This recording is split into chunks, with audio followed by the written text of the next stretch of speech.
নতুন একটা দেশের আবির্ভাব, যেটা আপনি একদম কারেক্টলি ব্রট আউট, ইজ টার্কি, তুরস্ক।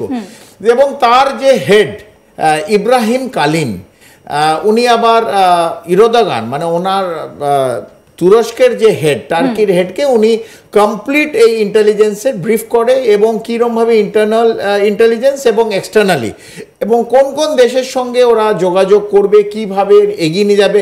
ওদের একটা প্যান ইসলামিক আইডিওলজি আছে। সো আমরা মিডল ইস্টে দেখেছি এবং ককাসে দেখেছি যেমনভাবে এই প্যান ইসলামিক একটা ওরা ছড়াতে চায়। হঠাৎ দেখলাম আইএসআইর ইনফ্লুয়েন্সে বাংলাদেশকে একটা লঞ্চ প্যাড করে বাংলাদেশকে ওরা আবার কাছে টানতে শুরু করলো। এটা এক। এখানে কেন গেল? আমরা প্রত্যেকে জানি যে এর আগে টার্কির ট্রেড মিনিস্টার যিনি, উনি কিন্তু মোহাম্মদ ইউনিসের সাথে জানুয়ারির শেষের দিকে 27 অথবা 28 জানুয়ারি একটা মিটিং করে গেছে। এটা জেনারেলি আমরা ইলেকট্রনিক মিডিয়া অথবা প্রিন্ট মিডিয়া পাইনি। সেই ওইখানে কিন্তু অনেক এই বিভিন্নভাবে ইন্টেলিজেন্স শেয়ারিং এবং military cooperation between Bangladesh and turkey, যেটা খুবই অল্প ছিল, সেইটা কীরকমভাবে বিস্তার করা যায়, এর মধ্যে একটা এমওইউ নানা রকম সাইন করে। এবং এর মধ্যে একটি সাইন হয়ে গেছে যেটা আপাতত ভারতবর্ষের জন্য একটা রেড ফ্ল্যাগ, ইজ দ্যাট টার্কির থেকে 26টা TULPR, এটার নাম হচ্ছে তুলপার লাইট ওয়েট ট্যাঙ্ক, 26টা ট্যাঙ্ক বাংলাদেশ কিনছে, যে দেশে একবেলা খেতে দিতে পারে না। আমরা দেখেছি। স্যার, এখানে যখন আপনি এই অস্ত্র কেনার কথা বলছেন, সেক্ষেত্রে আমরা তো শুরু থেকে দেখে এসেছি যে টার্কির সঙ্গে ভারতের সম্পর্ক ভালো ছিল। সেক্ষেত্রে কি তাহলে সম্পর্কে কোথাও একটা চিট ধরছে, মানে হঠাৎ করে টার্কি বাংলাদেশকে কাছে টেনে নিচ্ছে? এটা তো একটা মানে গুরুত্বপূর্ণ জায়গা। সঠিক, আমি মানে এটা বলতে চাইছিলাম না, আপনি একদম কারেক্ট আমায় ধরিয়ে দিলেন এই পয়েন্টটা।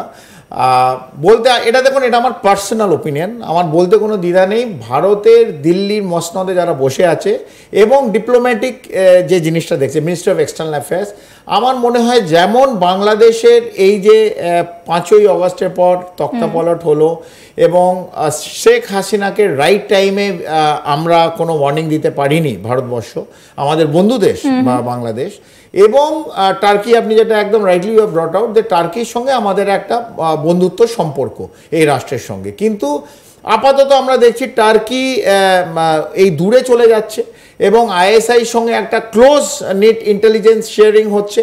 এবং বাংলাদেশ, আইএসআই এবং টার্কি, যেখানে ইব্রাহিম কালিন টার্কির হেড অফ দ্য ইন্টেলিজেন্স, বাংলাদেশে ডিজিএফআই গেছে, আইএসআইয়ের অ্যাডিশনাল ডাইরেক্টর জেনারেল আসিম মুনির নিচে যারা যারা আছে, একটা বড় টিম আইএসআই এখন স্পেনে আছে। তো এদের আলোচনা কি হতে পারে? এদের আলোচনা হতে পারে, এই তিনটে দেশের আলোচনা কি হতে পারে? Everything is centric India, Bharatvarsha. তো ভারতবর্ষকে কিন্তু এখন ভাবতে হবে, and we have to think very seriously.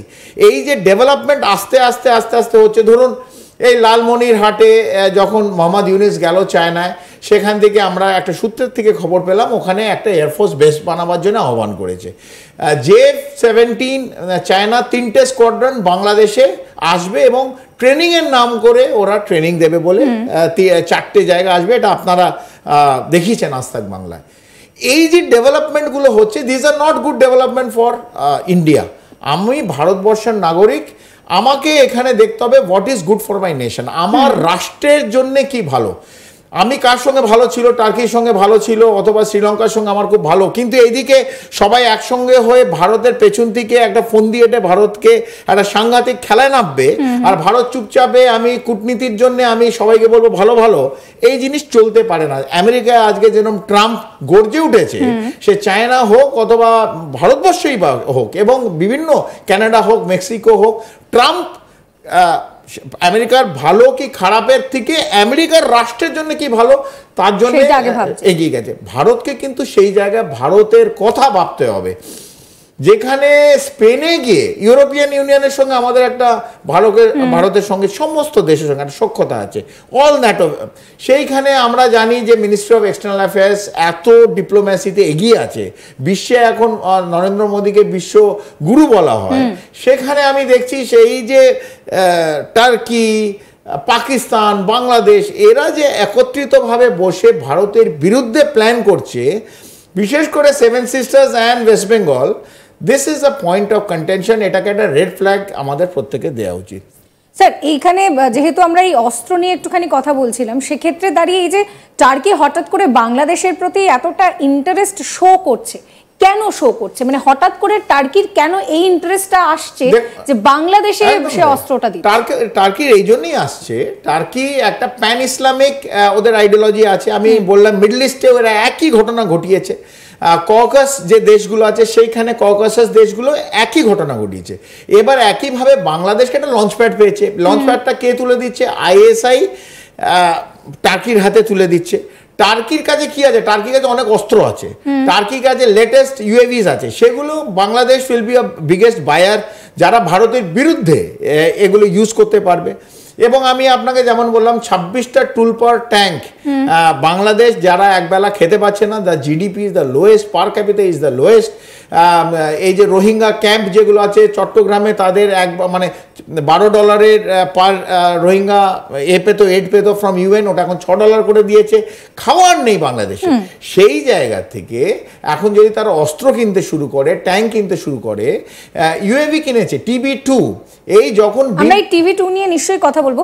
Sir এইখানে দাঁড়িয়ে এই যে টার্কি এখন বাংলাদেশে অস্ত্র দেবে বলছে, টার্কির নিজের কি অস্ত্রের বাজার এতটা ভালো যে সে সেই সাপোর্টটা বাংলাদেশকে থার্ড ওয়ার্ল্ড কান্ট্রিগুলোকে, বাংলাদেশের মতন আফ্রিকান দেশের মতন দেশগুলোকে এরা বুদ্ধু বানিয়ে কিছু অস্ত্র বিক্রি করে? এবং বাংলাদেশের এই যখন তক্তাপলট হলো, প্রায় সেমি অটোমেটিক গানের একটা বড় কনসাইনমেন্ট এসছিল থ্রু পাকিস্তানের মধ্যে দিয়ে, যে আপনি মনে করবেন যে দুটো জাহাজ ইনিশিয়ালি এসেছিল, সেই জাহাজে টার্কিশ সেমি অটোমেটিক গান এটা কিন্তু বাংলাদেশে দেয়া হয়েছে। It is just for use, এটা কিন্তু কোনো পয়সার জন্য না।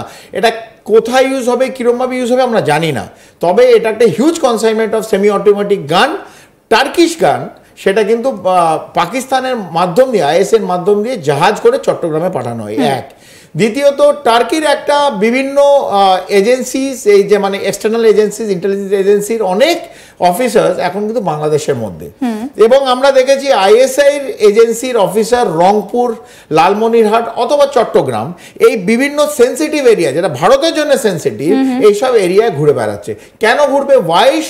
আমি একটা 3টে রাষ্ট্র, টার্কি ইজ ইন্ডিপেন্ডেন্ট, তার সার্বভৌমত্ব আছে, বাংলাদেশ এবং পাকিস্তান, এদের নিজেরা কি করছে আই এম নট বদার্ড। কিন্তু যখন আমাদের এজেন্সি অথবা আমাদের ইন্টেলিজেন্স গ্যাদারিংয়ে দেখতে পাবো এরা ভারতের বিরুদ্ধে একটা ফন্দি আছে, ভারতের বিরুদ্ধে প্ল্যান করছে, এবং ওদের যে অন্তর্বর্তী সরকারের হেড এই মিস্টার ইউনিস, চায়না গিয়ে বলছে 7 সিস্টার্সের ল্যান্ডলক, আমি বে অফ বেঙ্গলে বঙ্গোপসাগরের বাবা, আমি ওদের হেল্প করব। কিরম করে? হাউ?